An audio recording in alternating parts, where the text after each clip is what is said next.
I need Baci di Dama. This is my favorite cookie. It's a hazelnut shortbread cookie, sandwiching chocolate, the kiss of a dame. And okay, they're a little messy looking because I just couldn't wait for the chocolate to cool enough before I sandwich the cookies in the chocolate.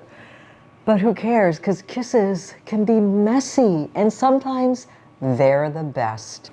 This is my type of kiss.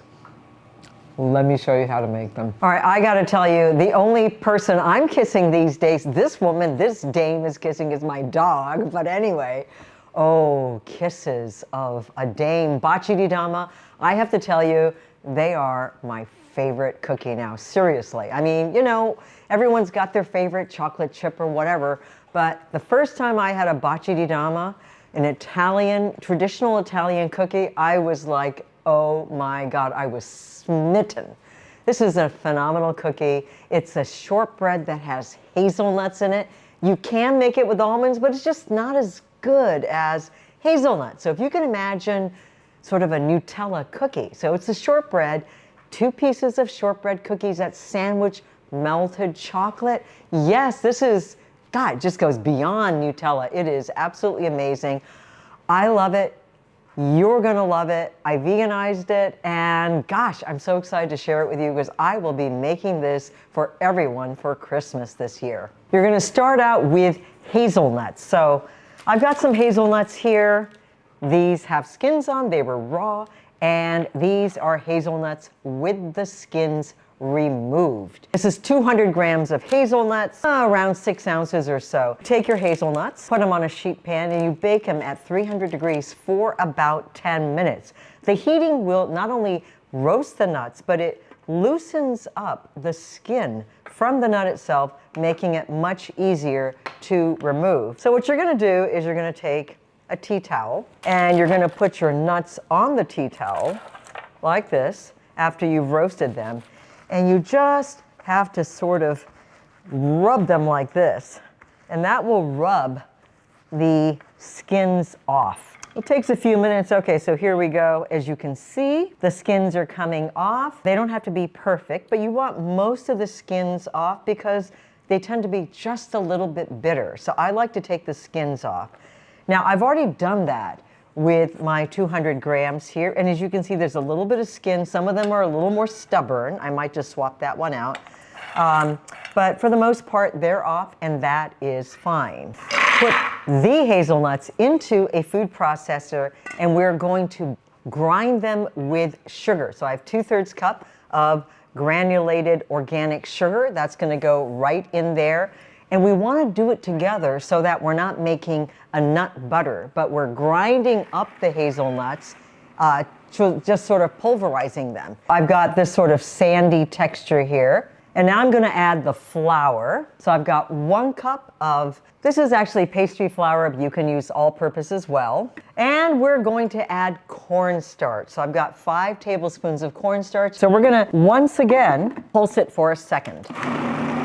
So now I have this lovely sort of sandy mixture, and now it's time to start adding the butter. All right, I've got 6 ounces of cold butter. Actually, it's very, very cold. This is butter from one of my other videos, so you can learn how to make butter. I also have multiple recipes in the Vegan Creamery as well as the Homemade Vegan Pantry. Any of those butters should work. So we're just gonna sort of chop these up. You want the butter to be cold. You don't want it to be melted or soft. So if you have to stick it in the freezer like I did, that's fine. So you're just gonna kind of chop it up. So now I'm gonna start adding the butter, and we're gonna pulse it again to form a dough.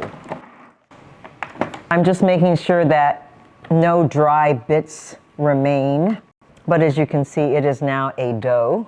And I'll just pulse it one more time. I'm going to transfer this into a bowl to make it easier. I can already smell the hazelnuts. So now we're going to take the smallest ice cream scooper I have, and we're going to form little balls that will end up flattening into sort of half spheres. And those half spheres are going to kiss some melted chocolate and come together as 2 pairs of lips. And then you're going to want to refrigerate these for about an hour, just to make sure they hold their shape as much as possible. Okay, they're hard now, so they're not going to lose their shape. And I'm ready to put them in a 325-degree oven for somewhere around 20 minutes. Meanwhile, we're going to melt the chocolate. I've got about, oh, I don't know, I didn't actually measure, but 4 to 6 ounces or so of some dark chocolate wafers. You can use whatever your favorite chocolate is, but try to make it fair trade because the chocolate supply chain isn't so beautiful and there's a lot of human rights abuses in it. So this is a brand that I like. One of the brands that I like, this one is fair trade. This is Cho, and this is called Hella Dark. It's 81%, so it's really rich and chocolatey.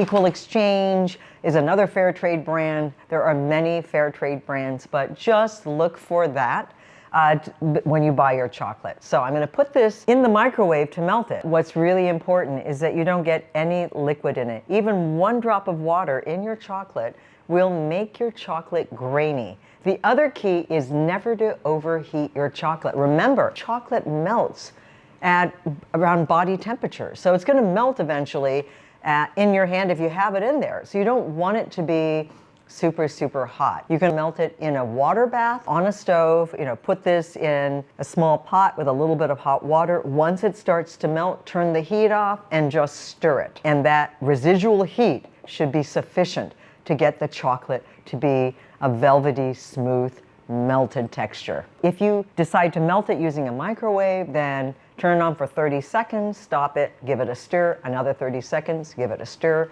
until it's mostly melted, and then just keep stirring it until it's completely melted. Okay, it's fully melted now. Now what we want to do is just let this chocolate sit so it cools down a little bit and it's not quite as runny.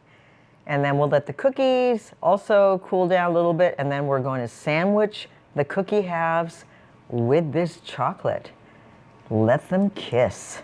Okay, the timer went off, so I'm just going to check on them. It's somewhere around 20 minutes, depends on the oven. You want them to be firm. If your finger is kind of like going in, not quite ready, so I'm going to let them go for another 2 or 3 minutes. I think they're ready. I can even pick it up. You see it's not falling apart.